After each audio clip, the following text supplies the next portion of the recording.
C'est l'histoire d'un homme qui est devenu le plus jeune milliardaire de France à l'aide d'une arnaque qui a ciblé des centaines de milliers de Français pendant près de 10 ans. Par l'ampleur, par la manière dont ça a pu se développer impunément, par les montants prélevés, le nombre de victimes, c'est quelque chose d'assez fou. Ce dossier, il doit être l'exemple pour le législateur français d'un cas qui ne doit plus arriver. Le côté un peu incroyable de cette affaire, c'est effectivement sa longévité. Le procès là qui va s'ouvrir, il va quand même porter sur 10 ans. Les chefs de prévention, ils concernent des pratiques à partir de 2014 jusqu'à avril 2024. Donc on est sur 10 ans, ce qui effectivement est assez exceptionnel. Parce que oui, de 2014 à 2024, on n'a pas cessé de voir défiler des témoignages de ce genre. C'est bizarre, j'ai des prélèvements SFAM, by pack téléphonique et pack informatique. Je dis mais qu'est-ce que c'est que ça la SFAM? Je comprenais pas. Et le fait que la SFAM m'a foutu dans la on a dû annuler le mariage. J'ai ouvert ce dossier en me disant, mon Dieu, qu'est-ce qui se passe sur son compte bancaire?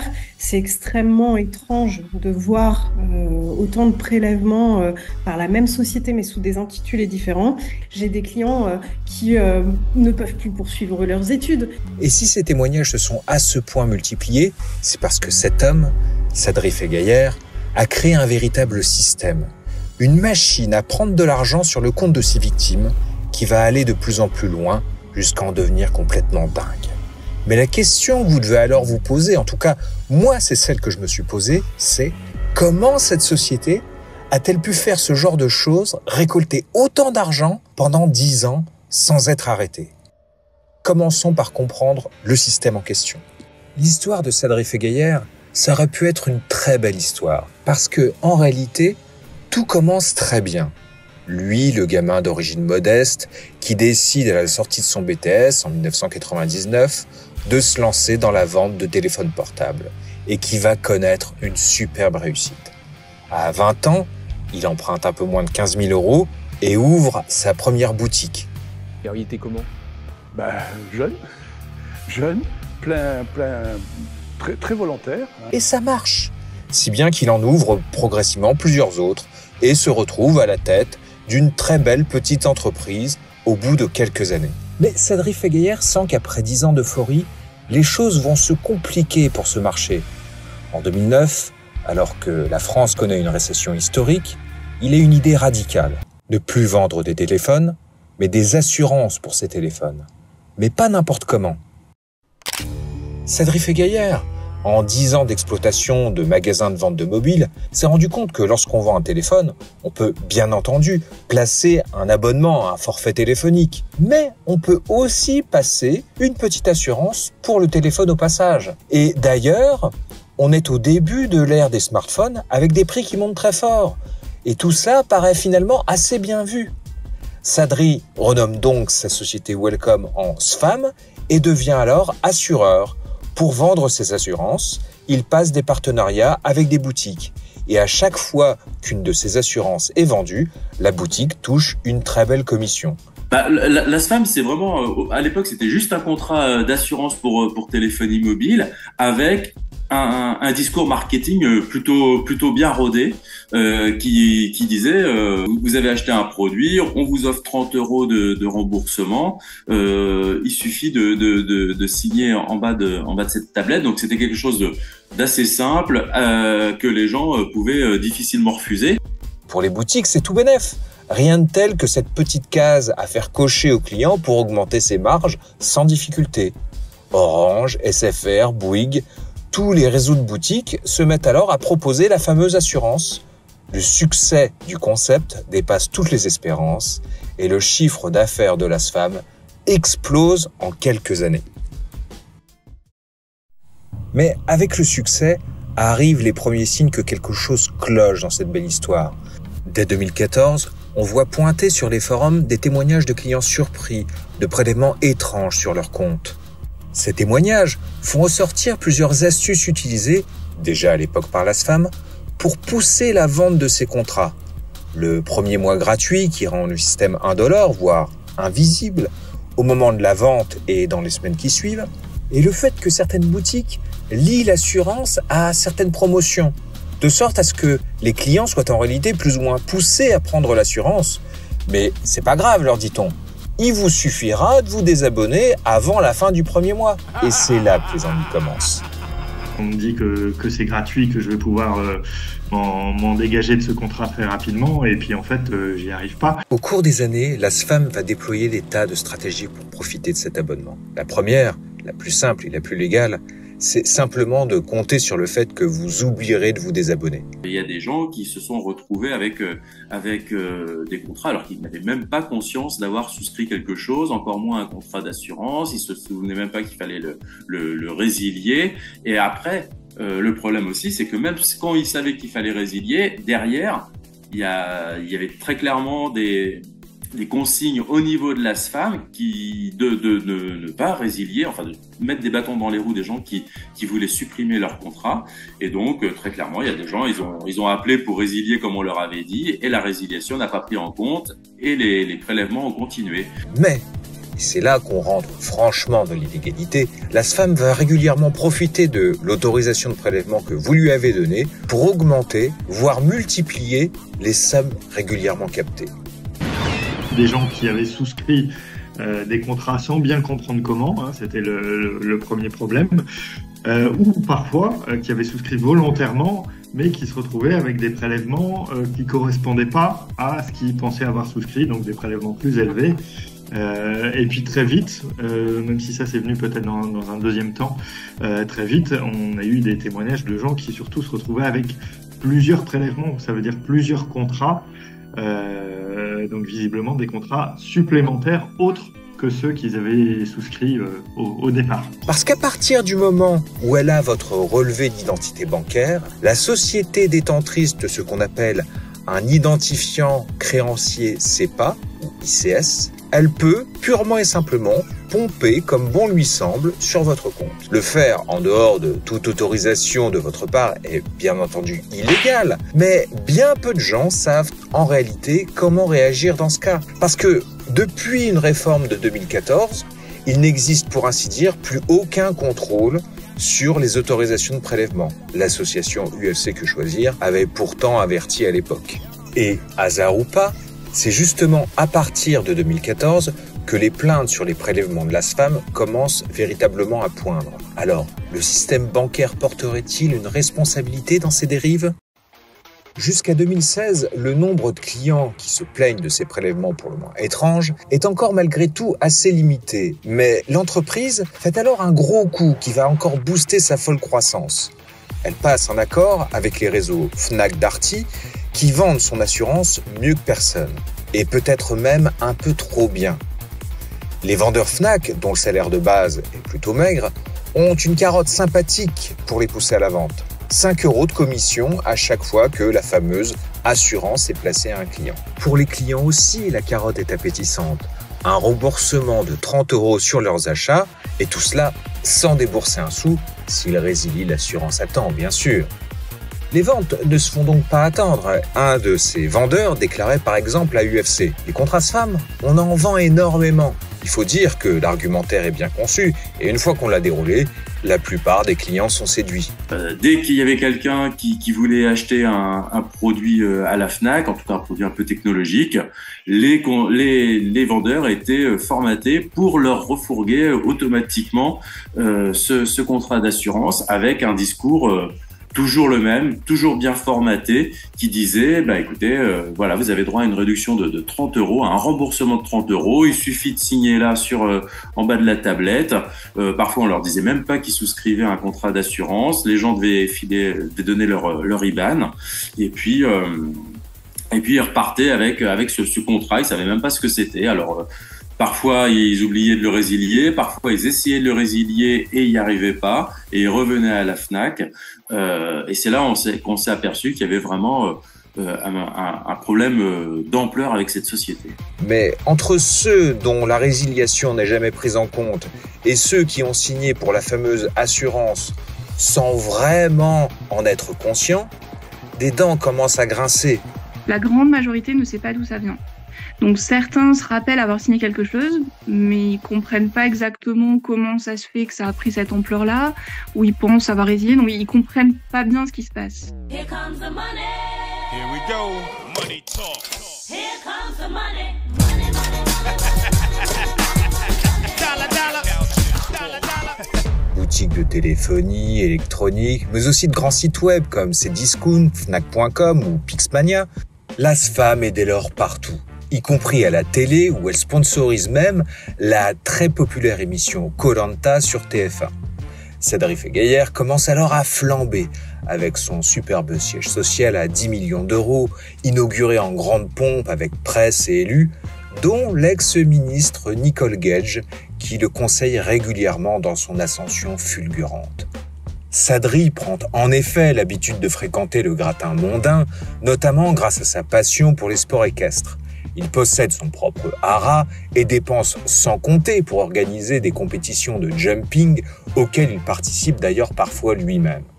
Les grands fonds d'investissement comme Edmond de Rothschild ou Ardian entrent en ce capital probablement impressionnés par les chiffres de croissance exceptionnels. Et oui, qui peut se vanter de multiplier son chiffre d'affaires par 20 en 5 ans?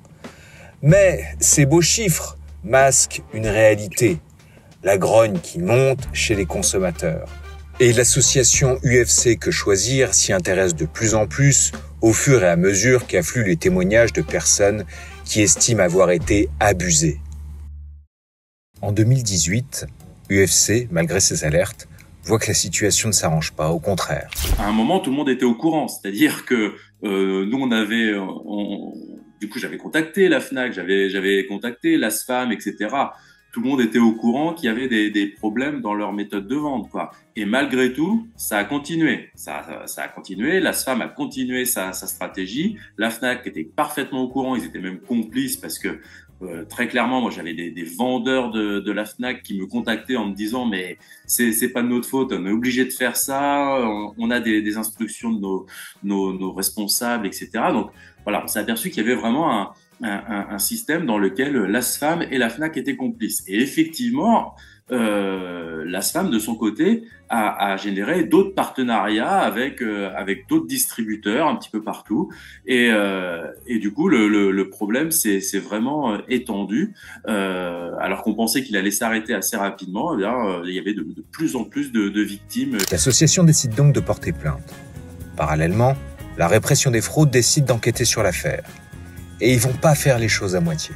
La DGCCRF, elle s'est penchée sur le sujet parce qu'elle lisait nos articles. Très clairement, on avait des contacts avec eux à l'époque qui disaient, et ils disaient clairement, oui, on a vu ce que vous écriviez et on s'est penché sur ce sujet-là. Ils ont enquêté. Ça a confirmé ce que nous on disait. Les agents de la DGCCRF interrogent bien sûr les consommateurs et comprennent les méthodes commerciales très limites, voire les discours carrément trompeurs, tenus par des vendeurs promettant de manière savamment confuse une offre supposée sans engagement. Mais le véritable coup de tonnerre, c'est en octobre 2018. Ils débarquent dans les locaux de l'ASFAM et procèdent à des perquisitions. Et là, ils vont tomber sur du lourd. Des documents internes qui montrent que les dirigeants ont mis en place un véritable système, à l'aide d'un logiciel interne appelé Béapli, pour freiner les désabonnements. C'est-à-dire qu'on parle de procédures délibérées mises en place pour ne pas traiter les demandes de résiliation de clients au premier appel. On y lit par exemple « Réclamation Béapli niveau 1, non traitée, sauf Fnac ». Et ce n'est que lorsque les réclamations atteignent le niveau 4 que le document stipule « Résiliation immédiate et remboursement si telle est la demande ». Évidemment, entre-temps, beaucoup de prélèvements auront malheureusement eu lieu et certains clients auront carrément laissé tomber. Plus on appelait, plus on avait l'impression que ça commençait à débloquer quelque chose, mais que appeler un petit peu, ça n'avait pas l'air efficace. Donc appeler beaucoup, ça commençait à déranger, et c'est ce que j'appelle le traitement par ordre de priorité de l'emmerdement maximum. C'est-à-dire, plus on est pénible avec la société, plus on empêche, plus on sature la ligne du service client, plus on appelle souvent, plus on envoie des mails, plus on dérange la société, plus on a l'impression que ça donne quelque chose. La répression des fraudes et la justice ont alors toutes les cartes en main. Mais plutôt que de lancer un procès, le procureur de Paris et l'ASFAM passent un accord. En échange de l'abandon des poursuites, l'ASFAM verse une amende record de 10 millions d'euros et s'engage à rembourser les clients qu'il demande. L'ASFAM est montrée du doigt par la presse, les associations de consommateurs se réjouissent, et là on se dit « c'est bon, c'est fini, les gentils ont gagné », mais c'est en fait le pire qui commence. On avait des remontées de consommateurs, certains nous disaient « moi c'est cool, j'ai été remboursé », mais d'autres nous disaient « bah écoutez, moi j'ai fait ma demande dans les temps, en bonne et due forme, et j'ai pas été remboursé ». Premier problème, l'accord conclu entre la justice et l'ASFAM n'a pas été communiqué à tous les clients. L'annonce qu'ils peuvent être remboursés arrive en juin 2019 et ils n'ont que jusqu'à fin août pour se manifester. Résultat, beaucoup de clients n'auront pas le remboursement espéré. Pour certains, l'ASFAM ne rembourse qu'une partie. Pour d'autres, elle fait encore traîner. Et surtout, un grand nombre ne découvre cette possibilité qu'après la fin du délai fixé. Parce qu'il faut dire que comprendre qu'on a été victime de cette société n'a rien d'évident. Certains n'ont jamais signé, ils savent pas du tout d'où ça vient. La société SFAM changeait les intitulés des prélèvements. Donc, pour le même contrat, sous le même numéro de mandat qui correspond au même contrat, vous aviez des prélèvements qui s'intitulaient PAC informatique, PAC téléphonie, Sell-Side Prime, Buyback, SFAM, Société Française d'Assurance. Et donc, le consommateur, quand lui il se connecte sur son application, il n'a aucune idée quand il voit PAC informatique ou PAC téléphonie, il ne se souvient même pas que c'est en lien avec l'assurance qu'il a souscrite il y a plus de 6 ans, qui est en lien avec son téléphone qui est complètement obsolète, qu'il a peut-être même revendu sur un marché de seconde main. Et donc le système il est vicieux parce que le changement de libellé et d'intitulé des prélèvements provoque une confusion dans l'esprit du consommateur qui n'a absolument plus aucun souvenir qu'un jour il a souscrit à une telle garantie. Mais il y a pire encore, puisque malgré l'amende et les promesses, l'ASFAM continue à utiliser les mêmes pratiques pourries, notamment via du démarchage téléphonique. Malgré tout, beaucoup de ses partenaires rompent leur relation avec l'ASFAM, à commencer par la Fnac. Et pourtant, Sadrif et Gaillère avaient tout fait pour éviter cela. Vous vous souvenez de l'arrivée de gros fonds d'investissement au capital de l'ASFAM ? Eh bien, cet argent a permis à Sadrif et Gaillère de taper un grand coup en s'offrant un peu plus de 10% du groupe Fnac Darty. Fort de cette participation, il a ensuite tenté, toujours avec sa fidèle conseillère Nicole Gage, d'entrer au conseil d'administration de ce groupe. Mais on leur a poliment claqué la porte au nez. À force de plaintes, l'ASFAM commencerait-elle à sentir le soufre ? On peut le croire, puisqu'il est aussi progressivement lâché par les boutiques de vente de téléphones. Et alors que les choses semblent mal embarquées, Sadrif et Gaillère fait un nouveau tour de passe-passe. Il renomme son groupe Indexia et crée une nouvelle marque, Upside, qui se développe à travers un réseau de boutiques partout en France et même ailleurs en Europe. Mais qu'est-ce qu'ils vendent concrètement dans ces boutiques Upside ? Eh bien, c'est là toute la beauté de la chose. À la base, ce nom Upside, il devait servir à vendre des sites web par abonnement. Et puis, progressivement, Sadrif et Gaillère a mis du Upside partout, sur la devanture de son siège, dans ses compétitions équestres et donc dans ses fameuses boutiques Upside Store. En apparence, on y vend des téléphones et des appareils électroniques reconditionnés. En réalité, on vous y raconte n'importe quoi pour vous vendre des abonnements en masse sans que vous vous en rendiez vraiment compte. Ouais, c'est ça. À un moment, c'est complètement parti en vrille. On n'a pas trop compris comment c'était possible, mais effectivement, il y a des gens qui regardaient leur compte et qui découvraient des prélèvements avec des sommes qui augmentaient, qui se multipliaient et sans comprendre du tout pourquoi et comment. Il y a même des gens donc qui avaient réussi à résilier leur contrat, qui n'avaient plus entendu parler de l'ASFAM pendant des années et qui du jour au lendemain ont redécouvert sur leur compte des prélèvements de l'ASFAM. Et pareil, plusieurs prélèvements par mois, parfois plusieurs par jour même, avec des sommes complètement erratiques. Et ils voyaient comme ça l'argent qui partait de leur compte pour arriver dans celui de l'ASFAM. Serena, For You, Cellside, Cyrana. Sadri Fegayer multiplie les sociétés, les marques, les services et surtout les abonnements. La stratégie des commerciaux de ces boutiques?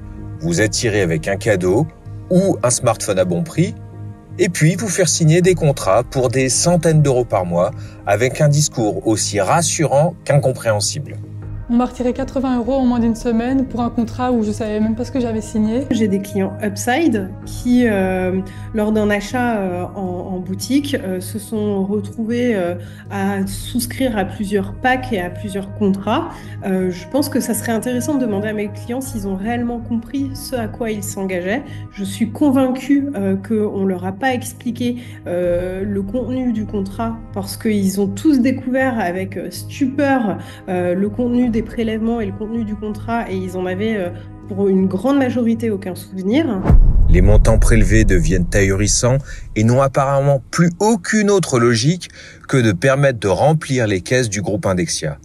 Les dénonciations des pratiques découvertes dans les boutiques Upside se multiplient et les victimes s'organisent. À partir de 2022, plusieurs d'entre elles commencent à gagner en assignant la société au tribunal. Et puis, les autorités réagissent enfin. La répression des fraudes lance une nouvelle procédure, la CNIL prononce une amende et la CPR suspend finalement l'autorisation de l'ASFAM de vendre des assurances. Les derniers partenaires de l'ASFAM, comme l'assureur MMA ou même l'État à travers la Banque publique d'investissement, se retirent à leur tour. C'est presque un grand chelem pour cette société parce qu'elle a été sanctionnée donc par la DGCCRF. Il y a eu une action de la DGCCRF. Il y a eu sur les derniers mois plusieurs sanctions de la CNIL. Il y a eu une interdiction de commercialiser des assurances de l'ACPR. Perclus de dettes, attaqué de toutes parts, le groupe tente alors de s'en sortir dans une fuite en avant absolument tragique. De nouveaux prélèvements de plus en plus sauvages. Ils font par exemple l'acquisition d'une société, Infopresse, qui possède une base de données conséquente de clients, mais aussi leurs coordonnées bancaires. Ils vont alors se mettre à prélever ces gens, dont certains n'ont parfois plus d'abonnement chez eux depuis des années. Des gens qui avaient été abonnés à cette société précédemment, je crois que le plus vieux cas, c'est 15 ans. Donc une personne qui avait été désabonnée de cette société il y a 15 ans, qui a été prélevée par Infopresse 15 ans après, suite au rachat d'Infopresse par SFK Group. Et en plus, c'est pas isolé, hein, c'est pas une personne.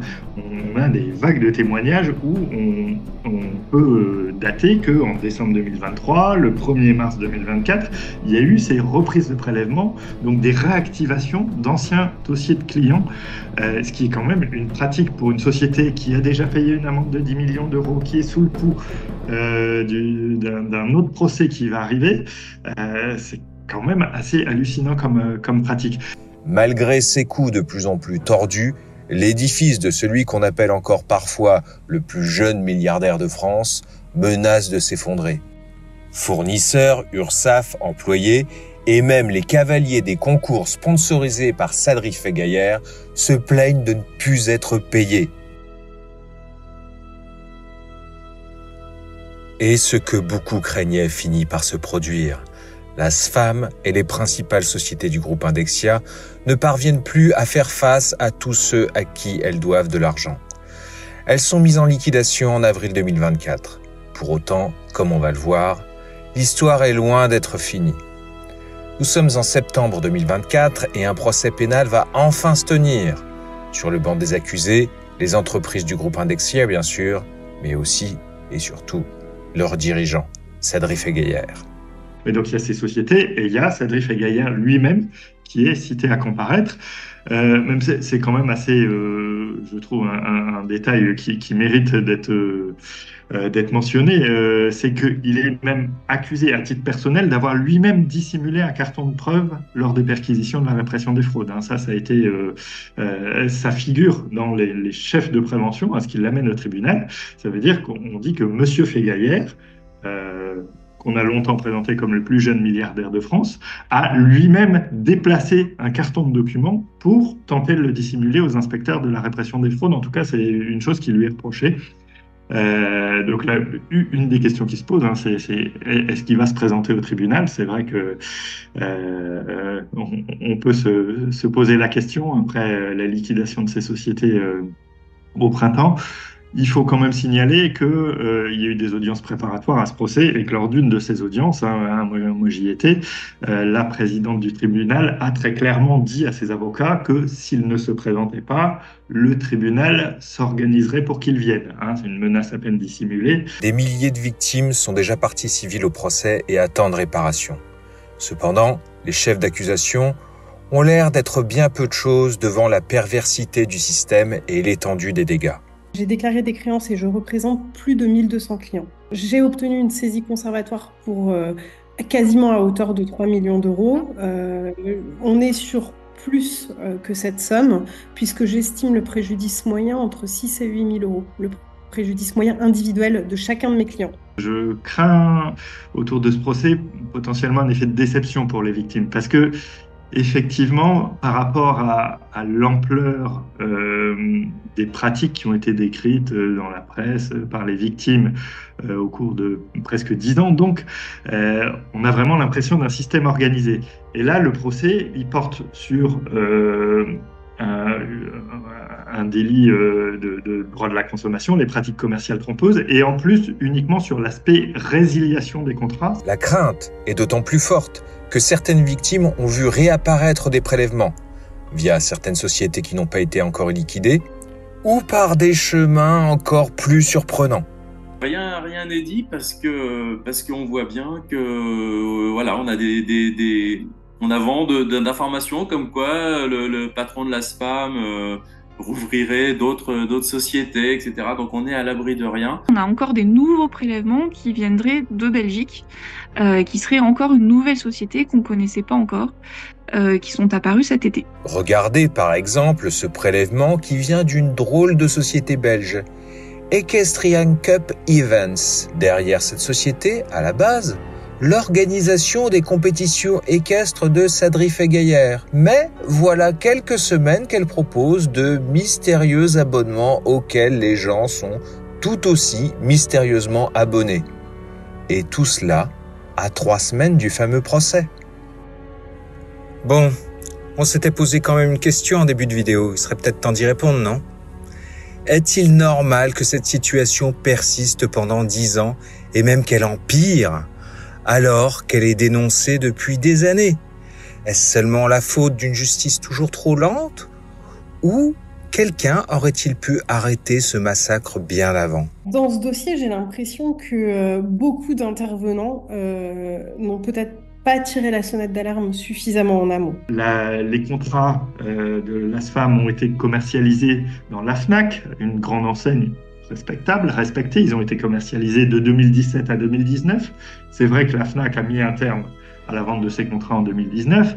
Il n'empêche qu'elle a continué au moins jusqu'en 2022 à toucher des commissions sur ces contrats qui avaient été vendus. Donc voilà, il y a sans doute des choses qui auraient pu être faites. MMA, l'assureur MMA qui était derrière un certain nombre de contrats d'assurance, voilà, c'est aussi un grand assureur. L'assureur est tenu de garantir toutes les fautes de l'intermédiaire. C'est-à-dire que ce femme qui est un courtier, qui est mandataire, doit être couvert. S'il commet une faute, c'est le mandant qui répond des fautes du mandataire. Et donc, à mon sens, prélever ces sommes qui sont exponentielles sur le compte des Français, ça engage la responsabilité des assureurs qui devaient contrôler. Oui, il y a eu une action des autorités de contrôle, sans doute tardive, sans doute un petit peu lente, peut-être avec des choix procéduraux qui auraient pu être faits autrement. Si on prend l'exemple de la Belgique, on a un gendarme des assureurs qui s'appelle la FSMA. La FSMA, dès 2022, a mis le holà en disant « Tant que vos pratiques commerciales ne changent pas, vous ne pouvez plus distribuer de police d'assurance. » Nous, en France, alors que le siège de la société est à Paris, il aura fallu attendre 2023. Alors, je me dis, les plus gros prélèvements sont intervenus entre 2022 et 2023. C'est indéniable. Ce sont les plus gros prélèvements qui sont intervenus sur le compte des Français. Et très sincèrement, je me dis comment est-ce possible? Comment l'État n'a pas mis de pare-feu, de warning en disant maintenant, stop, on met un coup d'arrêt. Dans ce dossier, il y a eu une faute de plein d'intervenants. Les assureurs n'ont très probablement pas fait tout ce qu'il fallait faire. Le distributeur a peut-être pas fait non plus tout ce qu'il fallait faire. Les banques auraient peut-être pu s'alerter davantage en voyant des masses de clients faire des réclamations toujours sur le même fondement. Le législateur aurait pu quand même mieux encadrer le système actuel sur les assurances téléphonie et affinitaires. Et enfin, notre ACPR aurait pu au moins se calquer dès 2022 sur la prise de position en Belgique de la FSMA. Oui, beaucoup de gens, d'organismes savaient et auraient dû réagir plus vite. Mais ils ont préféré regarder ailleurs. À commencer par le système bancaire. Pourquoi il n'y a pas de système d'alerte qui remonte plus globalement, soit au niveau du siège des banques, soit au-delà du siège des banques, parce qu'on a quand même une société qui prélève les comptes bancaires de milliers de personnes dans des conditions contestables et qui a toujours l'autorisation de continuer à prélever. Est-ce qu'il y a suffisamment de systèmes de contrôle à ce niveau-là? C'est une question qu'on peut se poser. Nous avons donc posé la question à la Banque de France et voici ce qu'elle nous a répondu. Dans le cas des créanciers ayant obtenu leur identifiant créancier CEPA ICS auprès d'un prestataire de paiement français, une base de centralisation des ICS est tenue par la Banque de France.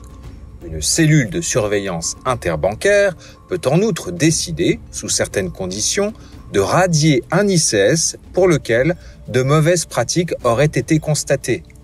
Les nouveaux prélèvements en provenance de ces créanciers radiés pourront ainsi être bloqués.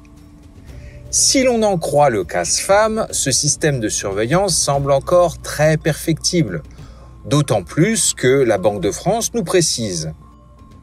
Dans le cas des créanciers ayant obtenu leur ICS à l'étranger, cette cellule de surveillance pourra recueillir et partager les alertes relatives à de mauvaises pratiques, mais sans possibilité de les radier.